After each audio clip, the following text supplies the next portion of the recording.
போலாடுறிய எதுக்கு? நித்தம் சாமி வந்து ஏறிடணும் அதுக்காக. தொப்புள தங்காட்டுறிய எதுக்கு? மாமன் பம்பரந்தான் விட்டுடணும் அதுக்காக.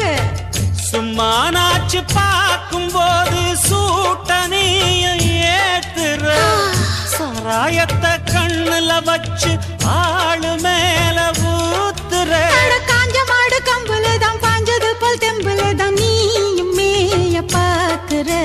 மூட்டை தூக்கும் மாமாய் அழகு மான தூக்கலாமா? மாமன் வீரம் என்ன அதத்தான் நானும் பார்க்கலாமா? சங்கதி எல்லாம் தெரிஞ்சும் ஏயா சொதப்புற இப்படி? சங்கதி எல்லாம் தெரிஞ்சும் ஏயா சொதப்புற இப்படி? சொர்க்க வாசல் கதவு உனக்கு கிட்டத்தானே இருக்கு.